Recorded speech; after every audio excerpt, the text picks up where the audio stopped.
ऐका भगवान श्रीकृष्णाला इकडे घेऊन या. सुदामेला तिथंच सांगतो कधी जायचं. आणि देव सिंहासनावरती विराजमान झालेला होता आणि तो सेवक देवाकडे गेला आणि म्हणे देवा आपल्या द्वारावरती की याचिका आलेला आहे. म्हणजे कोण आहे, त्याचं नाव काय आहे?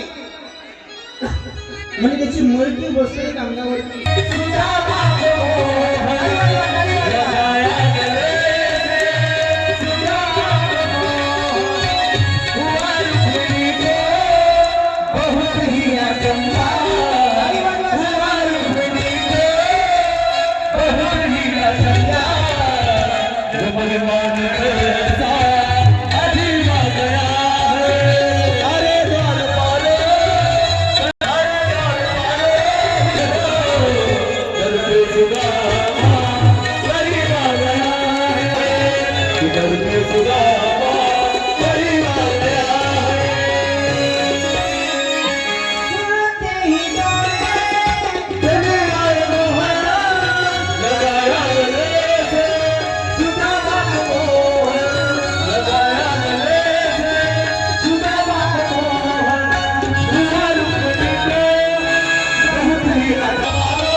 गोपाल कृष्ण भगवान की काकासाठी जोरदार टाळ्या वाजवा. सुदाम देवाच्या भेटीत लक्ष्मीचं पण वर्ष त्या ठिकाणी झालेलं आहे. आणि मग अशा पद्धतीने मायबाप सुदाम देवाचं नाव ऐकल्यानंतर माझा भगवान परमात्मा पळत आला. मायबाप सुनते डोळे चले आए मोहन लगाया गले सुदामा को सुदामा सुनते डोळे चले आए मोहन सुदामा को. पितांबर खाली पडला आणि देव अनवाणी पायने पळायला लागले. देव त्या ठिकाणी पळायला लागल्यानंतर देवाच्या सगळ्या राणीही पळायला लागल्या. काय झालं म्हणजे नेमकं काय झालं असं पळायला लागल्या आणि गेल्या. आणि सुदाम देवाला आता कशी घट्ट मिठी मारली. या दोघांसाठी एकदा जोरदार टाळ्या वाजवा. हो घट्ट मिठी मारली आणि माझा भगवान परमात्मा मिठी मारल्यानंतर रडायला लागले. रुक्मिणी मातेला अचंबा झालाय. महाराजांनी गोड मुलं त्या ठिकाणी सोपान महाराजांसाठी टाळ्या वाजवा. अचंबा झालाय. असं विचित्र मुली मनुष्य आलाय. देव त्या ठिकाणी मातेला भगवंत म्हणतात माझा प्राण सखा बाल सखा मित्र आलाय. त्याला काय करायचं, त्याची पाय पुजायची, त्याचे पाय त्या ठिकाणी घ्यायचे, अभिषेक घालायचा आहे. पाणी आणा. रुक्मिणी माता पाणी आणोस्तोर देवाच्या डोळ्यातून अश्रूच्या धारा बराबर में अपने सुदामा बिठावे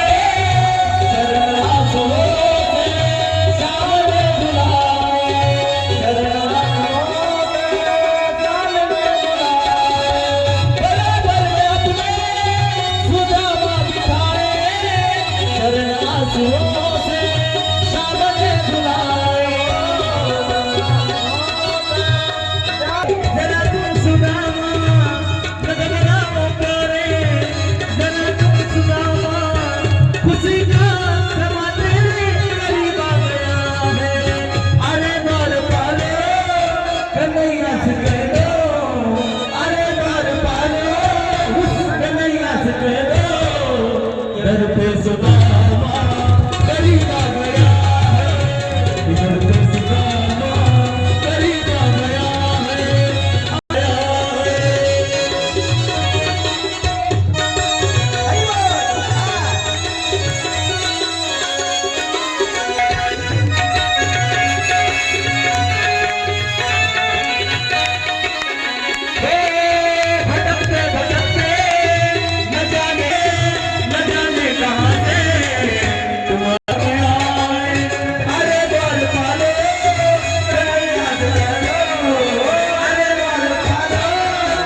माझ्या श्याम सुंदराने स्वतःच्या डोळ्यातून अश्रू वाहते त्या पाण्याने त्या ठिकाणी सुदाम देवाच्या चरणाचा अभिषेक झाला होता. बघा ऐका, याच्यातला बारकावा असा आहे, देव आणि भक्ताचा संगम कसा असतो याच्यातून आपल्याला पाहायला मिळते.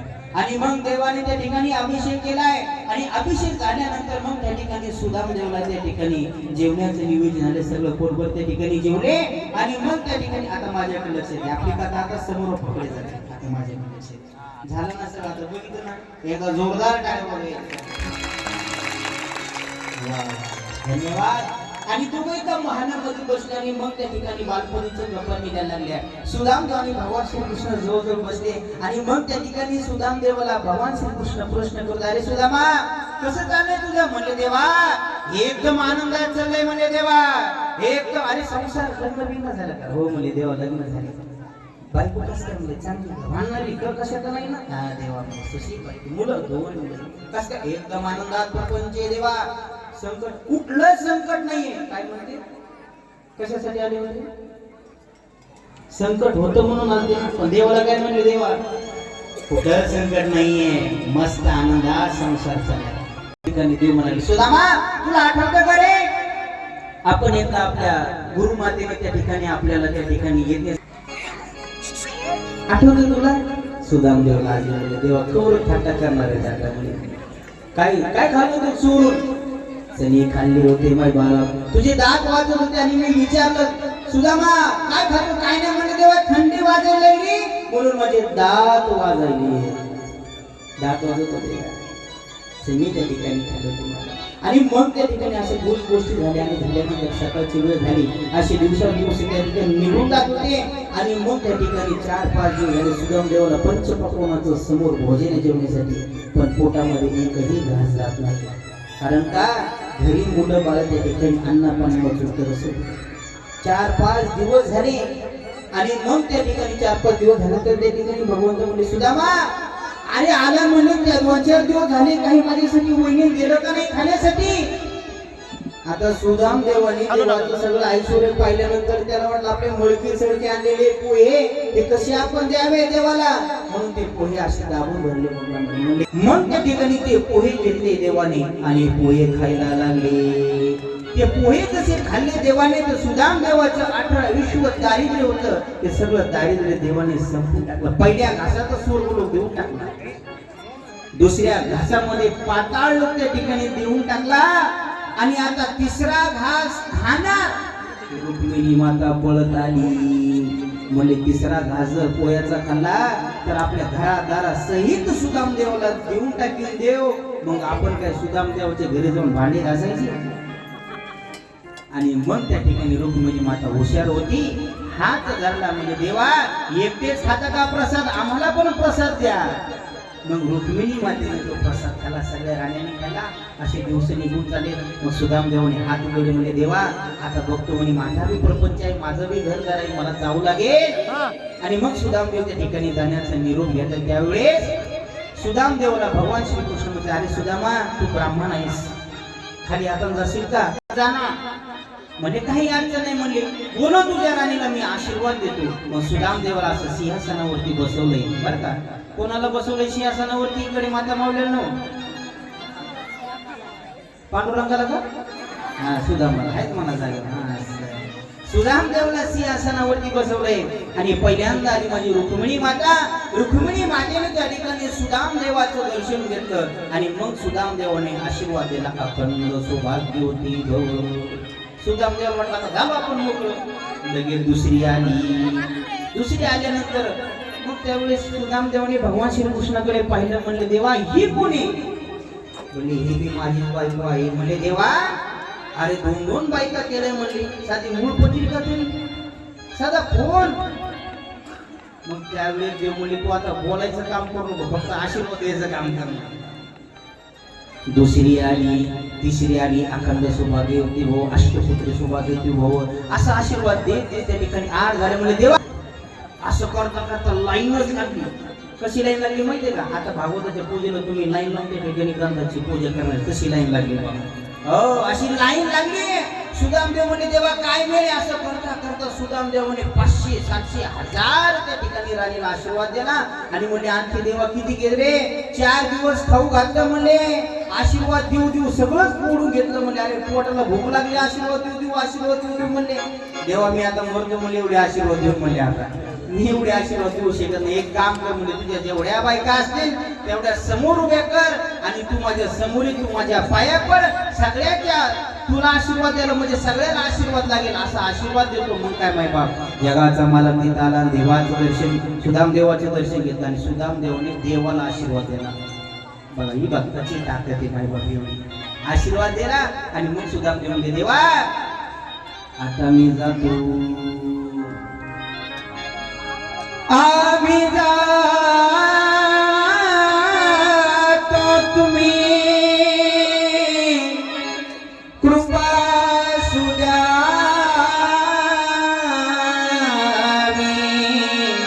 सकळा सांगावी विनंती माझी असं सुदामदेव त्या ठिकाणी म्हणजे तेव्हा आता मी निघतोय सुदामदेव त्या ठिकाणी राजवाड्यातून बाहेर जाणार तेवढ्यात माझ्या भगवंताने आवाज दिला ए सुदामा अरे तुझ्या अंगावर ती भारदस्त वस्त्र काढून दे माझी मला वस्त्र काढून दे म्हणल्यानंतर सुदामदेवाच्या मनात विचार आला असेल अरे साध्या अंगावरले वस्त्र दिन हा राजा आहे द्वारकेचा आणि वस्त्र माझ्या अंगावरले काढून घेतोय सुदामदेवला 2 मिनिटासाठी थोडं क्षण वाईट वाटलं म्हणजे अरे सुदामदेवाची ती मळकी कपडे द्यामुळे सुदामदेवाला आणि सुदामाचे वस्त्र काढून घेतले पण मनामध्ये ती मात्र संशय झाला पण काढून टाकला नाही म्हणे जे भगवंत करत असतात ते चांगल्यासाठीच करत असते ते वस्त्र दिले आणि मग सुदामदेव आपल्या नगरीमध्ये आले मग आल्यानंतर कशी झाली सोमवार मारा सुदामदेवाची नगरी ब्राह्मण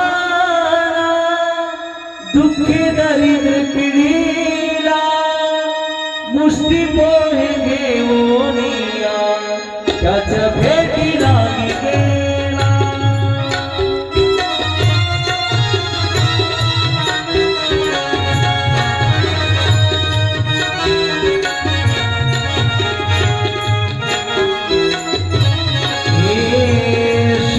भाव देखोनिया गाव सोनिया गाव सोनिया प्रभाव देखोनिया गाव सोनिया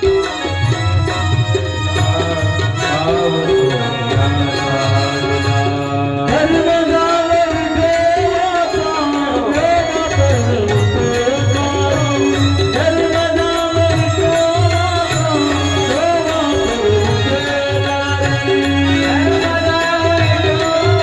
देवाचा दिला का आणि मग सुदामदेव आले आणि म्हटले आपण का रस्ता उकलो का दुसऱ्याच्या घरी आलो का दुसऱ्याच्या राजवाड्यामध्ये आलो सुदामदेवाला पाहिलं मग सगळ्यांनी सुदामदेवाचा सत्कार केला आणि म्हणजे असं कसं झालं सुदामदेवाने त्या ठिकाणी मनोमन त्या ठिकाणी स्मरण केलं म्हणे कोणी केलं नाही माझ्या प्रभूने माझ्या प्राण सखाने एवढं वैभव मला दिलं सुदामदेवाने त्या ठिकाणी देवाचे आभार मानले आणि देवाला म्हटले देवा मनोमन दावा केला देवा एवढं मला तू राज्य दिले पण माझी एक कळकळीची तुला विनंती आहे एवढं जरी मला तू राज्य दिलं असेल तर पण या राज्यामध्ये माझं मन अडकू देऊ नको माझं चित्त या ठिकाणी रथ होऊ देऊ नको माझं चित्त सदैव तुझ्या चरणी राहो अशी त्या ठिकाणी मागणी केली आणि हीच आता त्या ठिकाणी सांगितल्यानंतर मग आता शुकाचे राजा परीक्षितेला म्हणायला लागले अशा पद्धतीने ती कथा झाली आणि झाल्यानंतर मग त्या ठिकाणी वसुदेवाचा यज्ञ सांगितला भगवान श्रीकृष्णाची बहीण होती आणि बळीराम दादाने सुभाद्री मातेचा विवाह ठरवला कोणासोबत दुर्योधनासोबत आपल्या भावाला विनंती केली म्हणजे देवा बघ रे दादाने माझा विवाह त्या ठिकाणी यांच्यासोबत त्या दुर्योधनासोबत ठरला मला तो आवडत नाहीये मला पसंत नाहीये मला त्याच्यासोबत लग्न करायचं नाहीये मला आवडतो कोण अर्जुन आवडतो पण आता कृष्ण म्हणला आता दादा पुढे कोण बोलणार आहे आपण बोलू शकत नाही देवाने फिल्डिंग केली आपल्या शब्दामध्ये काय कशी फिल्डिंग केली अर्जुनाला सांगितलं अर्जुना तसं काय बळीराम दादा तुला माझी बहीण देणार नाही मग तू काय कर संन्यासाचा वेश घेऊन ये म्हणजे वाटलं मग अर्जुन हस्तिनापुरात त्या ठिकाणी संन्यासाचा वेश घेतात भगवे कपडे परिधान केले आणि त्या ठिकाणी द्वारकेला आला आणि वटवृक्ष खाली अर्जुन बसला साधू पाहिल्यानंतर सगळे द्वारकेचे लोक जमा झाले म्हणजे हा खूप मोठा फक्कर साधू आला म्हणजे द्वारकेमध्ये आणि भगवान श्रीकृष्णाने त्या ठिकाणी सांगितलं भगवान श्रीकृष्णाने बळीराम दादाला दादा आपल्या नगरीमध्ये खूप महान साधू आलाय म्हणले तो साधू कोणाला बोलत नाहीये. त्या साधूला कोणी साधू बोलत नाही, साधू कोणाला स्पर्श करत नाहीये, कोणाच्या घरी पण जात नाही, असा साधू आला मध्ये. झाली आपली कथा बरं का, जास्त वेळ घेणार नाही, एवढी कथा झालं मग. आणि मग त्या ठिकाणी तो साधू कोणाला बोलत नाही, असं घेत नाही म्हणलं तर बलराम दादा मोहिनीच पडली. अरे म्हणजे अशा साधूचं आपण दर्शन घेतलं पाहिजे म्हणले, त्याला घरी आणलं पाहिजे म्हणले. त्यावेळेस भगवान श्रीकृष्णाला त्या ठिकाणी बलराम दादा म्हणले चल कृष्णा. त्यावेळेस म्हणले बाबा आपला साधूवर विश्वास नाही म्हणले. घरी फक्त निवेदन कोणाचं होतं, कोणाचं निवेदन होतं, कोणाचं होतं. मग त्या ठिकाणी कृष्णच म्हणाले दादा तशा साधूवर आपला विश्वास नाही म्हणजे आपण तर घरी बोलवणार नाही म्हणजे साधूला एवढे चांगले असते म्हणजे आपणाला नाही तुमचं तुम्ही ठेवा. कृष्णा तू कधीही कोणाची निंदा करत असतो मी जातो. मग भगवान त्या ठिकाणी बलराम दादा गेले आणि गेल्यानंतर साधूचं दर्शन घेतलं. म्हणजे साधू आमच्या घराला चला. त्यावेळेस तो साधू म्हणला मी कोणाच्या घराला जात नाहीये, मी कोणाच्या घराचाही स्पर्श होऊ देत नाही. माझी कळकळीची विनंती तुमच्या पाया पडतो, माझ्या घराला चला. कोण होता तो? अर्जुन होता. अर्जुनाच्या मनामध्ये लड्डू फुटला. म्हणजे प्लॅन अर्जुनाचा हे बघ बलराम दादा तशी येऊ देणार नाही म्हणजे पळून काय कर रात्रीच्या 12 वाजता तू घोटळून जा. आणि मग त्या ठिकाणी जसा प्लॅन ठरला, जेवण वगैरे झाले, थोडी विश्रांती झाली नाही. सुभद्रेला सांगितलं तू सज्ज राहा. सुभद्रा त्या ठिकाणी शृंगार केलाय, सज्ज झाली. अर्जुनाला त्या ठिकाणी अर्जुनाने ते साधूचे कपडे काढून टाकले आणि रथ सज्ज करून दिलाय. कोण? भगवान श्रीकृष्णाने रथ सज्ज करून दिलाय आणि अर्जुनाला रथामध्ये बसवलं. सुभद्रेला सांगितलं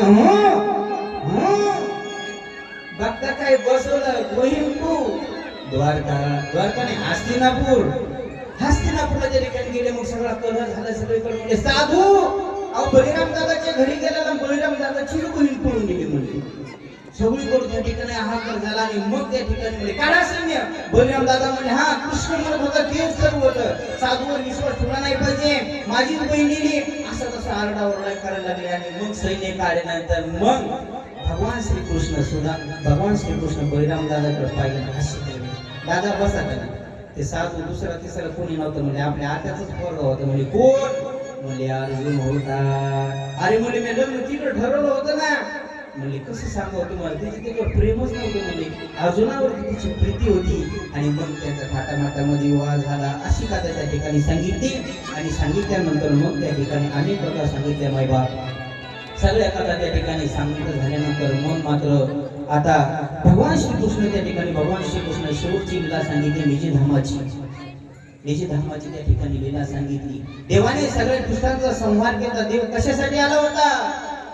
धर्म रक्षावया अवतार घे आपुल्या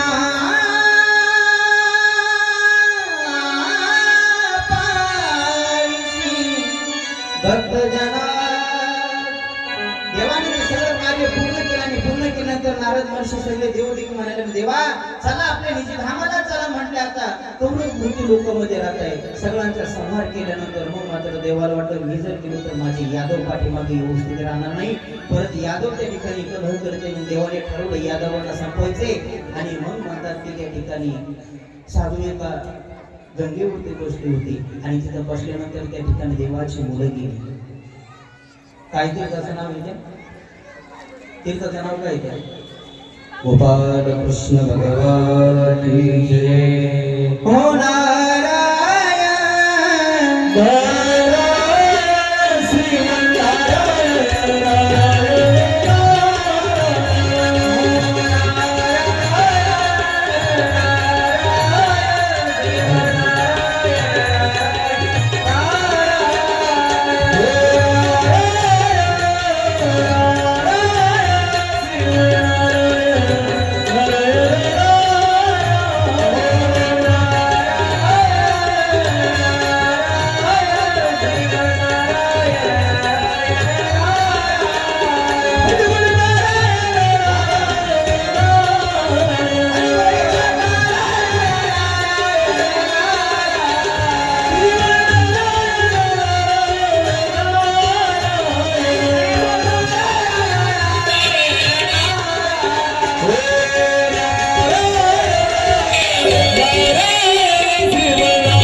त्या पिंडा क्षेत्रामध्ये साधू बसले होते आणि भगवान श्रीकृष्णाचे काही मुलं त्याच्यामध्ये सांब होता. त्या सांबाने त्या ठिकाणी साधू बसलेले बघितले आणि ते म्हणतात की त्या सांबाने पोटाला चिरगुंड गुंडाळी, विनाशिकाले विपरीत होती, पोटाला चिंद गुंडाळी आणि त्याला त्या ठिकाणी स्त्रीचा वेश, त्याला साडी वगैरे घातली, त्याचं मेकअप केलं. भगवान श्रीकृष्णाच्या विनाश निश्चिते साधू मुलेचा मुसळ होई असा आशीर्वाद दिला आणि बघता काय घाबरले मग. आणि मग त्या ठिकाणी ते सगळं ते वस्त्र काढले तर बघता खरंच मुसळ झालेलं आहे आणि हेच मुसळ तुमच्या सर्व यादव कुळाचा नाश करील असा साधूने शाप दिला. साधू निघून गेले. म्हणून साधूची अवहेलना कधी करायची नाहीये. आणि मग त्या ठिकाणी म्हणजे आपल्या वडिलाला कसं सांगा वडील चिडतील, म्हणून त्यांनी त्या ठिकाणी उग्रसेना सांगितलं. उग्रसेना त्या मुसळचं चूर्ण केलं, समुद्रामध्ये फेकलं, पण एक तुकडा होता त्याचा चूर्ण झाला नाही, तो लोखंडी होता. तो त्या ठिकाणी समुद्रात टाकला, तो त्या माशाने गिळला आणि माशाने गिळल्यानंतर मग तो त्या एका व्याधाला सापडला आणि जे चूर्ण टाकलं होतं त्या ठिकाणी समुद्राच्या कडीला आणि त्याचं मोठं गवत त्या ठिकाणी झालं. गवत वाढलं, खूप मोठं गवत झालं. मग यादवामध्ये भांडणं व्हायला लागली. यादवामध्ये भांडणं व्हायला लागले. बाई बाप कलह निर्माण झाला. मदिरा पान करू लागले, भांडणं करू लागली यादव. सगळी यादव त्या ठिकाणी भांडणं करतायत. मग भगवान श्रीकृष्ण आणि बलराम दादा त्यांना समजून सांगतायत, असं करू नका, भांडणं करू नका, भांडणं करणं चांगलं नाहीये. भल्या भल्याची वाट लागली भांडणं करून. त्यावेळेस देवाचंही ऐकलं नाही. मग देवाने समजून घेतलं. आता कलीचा त्या ठिकाणी पहिलं प्रथम चरण चालू झालं. म्हणजे कलीने प्रवेश केलेला आहे, याची वृत्ती बदलून गेली आणि मग ते प्रभात क्षेत्रावरती गेले, मद्यपान करायला लागले आणि एकमेकांमध्ये मारहाण करून लागले. तिथलंच गवत उपटलं आणि यादव कुळामध्ये मारहाण करू लागले. सगळे यादव त्या ठिकाणी संपले. गोपाल कृष्ण भगवान सर्व यादव त्या ठिकाणी संपले. मग त्या ठिकाणी एकच यादव राहिला, तो म्हणजे उद्धवजी राहिले. आणि मग भगवान श्रीकृष्ण त्या ठिकाणी बलराम दादा त्या ठिकाणी समुद्र भोवती गेल्यानंतर बळीराम दादांनी त्या ठिकाणी आपलं कार्य सगळं संपलं. म्हणून बळीराम दादाही त्या ठिकाणी त्या समुद्रामध्ये मुक्त झाले. गोपाल कृष्ण भगवान. आता भगवान श्रीकृष्ण राहिले आणि त्या उद्धवजीला बोलवलं, उद्धवजी एक काम करा, म्हणजे आता 7 दिवसामध्ये द्वारका ही पाण्यामध्ये बुडून जाणार आहे, त्यामुळे तुम्ही द्वारकेमध्ये थांबू नका. द्वारका ही समुद्रामध्ये जाणार आहे, म्हणून तुम्ही काय करा, तुमचं त्या ठिकाणी तुम्ही पृथ्वी भ्रमण करा आणि काय करा, त्या धर्माचा प्रचार प्रसार करा. मी जे तुम्हाला ज्ञान सांगणार ही कथा मी कधी सांगितली माहिती आहे का तुम्हाला? कधी सांगितली होती? कोणी बी सांगा, समजा आपली कथा सफलच जाईल. कधी सांगितली होती? 8व्या दिवशी का? 5व्या दिवशी? पहिल्या दिवशी सांगितली होती. आणि मग त्या ठिकाणी मायबाप उद्धवजीला सांगितलं. उद्धवजी रडायला लागले. उद्धवजी म्हणले, देवा तुम्ही बी निधी धामाला जाणार, मला पण सोबत येऊ द्या. नाही म्हणले, तुम्ही खाली राहा, भक्तीचा प्रचार प्रसार करा. म्हणजे कशाच्या माध्यमातून करावा, म्हणून त्या ठिकाणी पायाच्या खरावा दिल्या आणि देवाने त्या उद्धवजींना इथे गुह्य तमाम शास्त्र सांगितलं. ते शास्त्र ज्ञान सांगितलं, तत्वज्ञान सांगितलं आणि हा श्रीमद भागवत रूपी ग्रंथाचं ज्ञान त्या उद्धवजीला दिलं आणि सांगितलं, उद्धवजी मी दुसरीकडे तिसरीकडे कुठं नाहीये. हे श्रीमद भागवत रूपी जो ग्रंथ आहे, या श्रीमद भागवत रूपी ग्रंथ म्हणजे माझे प्रत्यक्ष वाङ्मय प्रतिमूर्ती म्हणजे भगवान श्रीकृष्ण आहे. म्हणून ग्रंथ नव्हे हा श्रीकृष्ण गीते वेदी मनपूर्णा अनंत होता या सदना रचित तळे जन्म मरण कृतार्थ जाते हृदये शांते आप हे वदते कृष्ण कबीर देवो माता आरती करू तुझे भगवंता जय श्री भागवता आरती करू तुझे भगवंता. भगवानी ग्रंथ नवे हा श्री कृष्ण गीते वेदी मन पूर्ण अनन्य होता या शरण खचित टणे जन्म मरण. म्हणून भगवान पार्वती ठिकाणी एका व्याधाला सापडला. त्याने तो त्या मासा कापला आणि त्याच्यात तो तुकडा काढला आणि काढल्यानंतर त्याचं धारदार त्या ठिकाणी शस्त्र केलं. सुग्रीवानी वाली, अरे तू त्रेतायुगामधला वाली आहेस. मी तुला वृक्षाच्या पाठीमागून बाण मार आता तुम्ही देहाला देह समजता का? त्यावेळेस परीक्षित महाराजांचे उद्गार आहेत. परीक्षित महाराज म्हणतात, देवा आता काय झाले? मरण माझे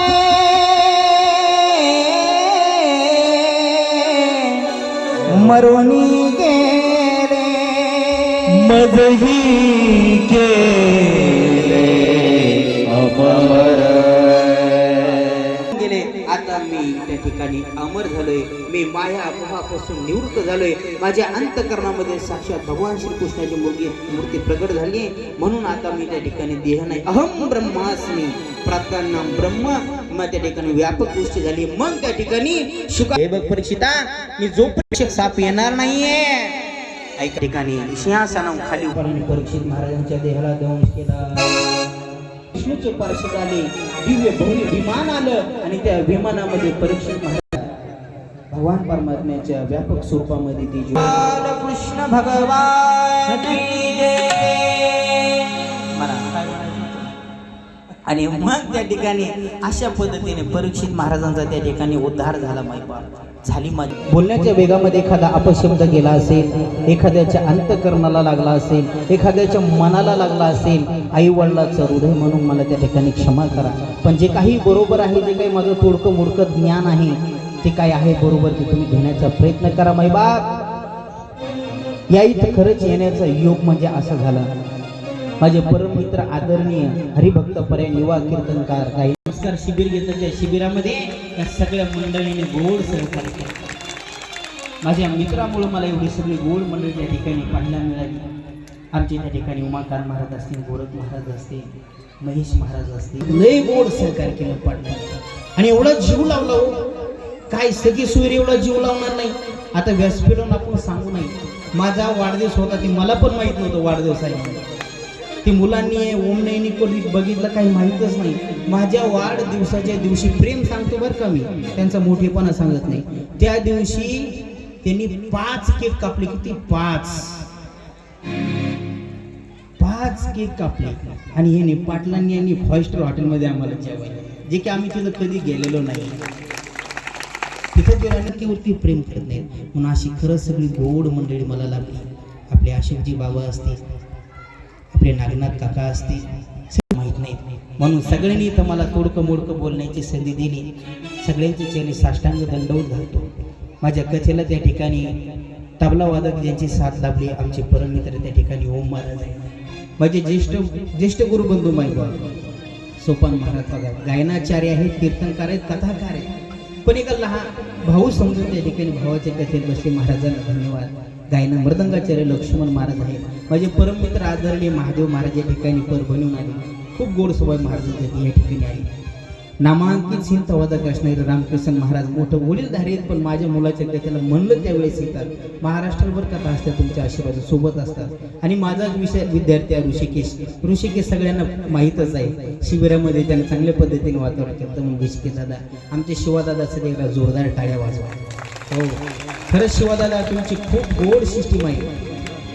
असं वाटतं तुमच्या किती मशनी आहेत सध्या? 5 आहेत ना. मशनीवर मशनी व्हाव्या आणि तुमच्या गाडीत न जाव्या, एवढ्या तुमच्या मशनी व्हाव्या. म्हणून सगळ्यांच्या चरणी नतमस्तक होतो. मायबा पुन्हा एकदा सगळ्यांची माफी मागतो. सगळ्यांनी गोड प्रेम केलं, असंच प्रेम द्या. आणि जीवनामध्ये काही नाही, फक्त भक्ती करा. मायबाप मी पहिल्या दिवशी सांगितलं, आपल्याला परीक्षित महाराजाचा उद्धार नव्हता करायचा. परीक्षित महाराजाचा तर उद्धार झालेला आहे. आपल्याला आपलाच उद्धार करायचा होता. फक्त तो तत्वज्ञानानेही उद्धार होत नाही मायबाप, तो नामस्मरणाने होतो. म्हणून सदैव त्या ठिकाणी भगवंताचं नामस्मरण करा. पवित्र तुळशीची माळ गळ्यामध्ये घाला. कलियुगामध्ये एकच साधन उरलं, सोपान महाराज. बरोबर आहे का नाही? कलियुगा माझी करावे कीर्तन,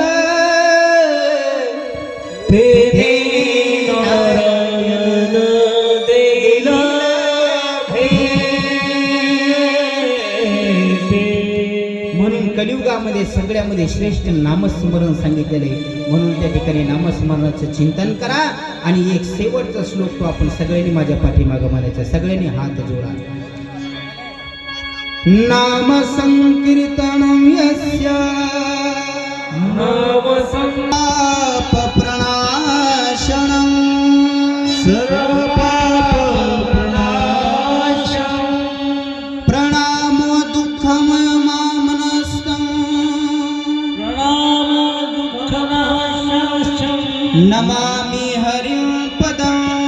नमामि हरिं परं गोपाल कृष्ण भगवान की जय। एकच प्रार्थना करायची कोणती आता? श्री अनंत मधुसूदना पद्मनाभा जनार्दना आनंदघना सकळ देवा देवा कृपालु आजी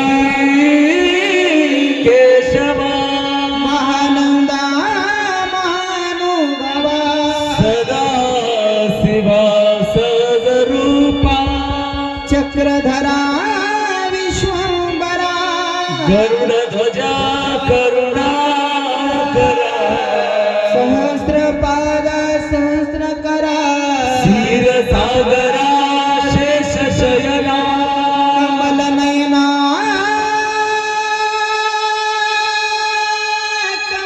कमलापती वामन मूर्ती त्रिविक्रमा आता निर्गुणा जगत व्यापका जगजीवना आला लोटांगणी मदर भावा हे चरणी चिकरित सेविनवणी भवबंधने सोडवा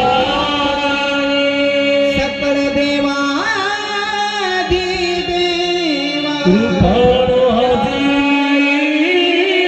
केशवा महानंदा महानुभावा सदा शिवा सहजरूपा गोपाल कृष्ण भगवान की जय। श्री राधेश ऐका, अशा पद्धतीने आपल्या ठिकाणी कथा पूर्ण विराम घेत आहे. आता सगळ्यांनी त्या ठिकाणी भागवत ग्रंथ तिथं ठेवला जाईल आणि सगळ्यांनी त्या ठिकाणी ग्रंथाची पूजा होईल. तिथं ती ग्रंथाची त्या ठिकाणी मनोभावे त्या ठिकाणी पूजा करा. तुम्ही पूजा करा, पैसे टाका महाग रत असतो कोणाला, पैसे टाका पैसे त्या ठिकाणी पूजा करायची. तोपर्यंत थोडस नामसंकीर्तन ग्रंथ तिथं ठेवले जातील आणि काही व्यासपीठ चालका जो आहे थोडं नाम हा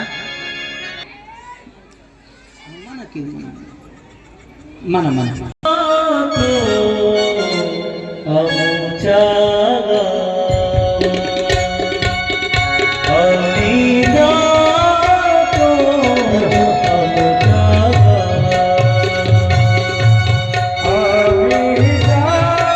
आम्ही जातो आमच्या आम्ही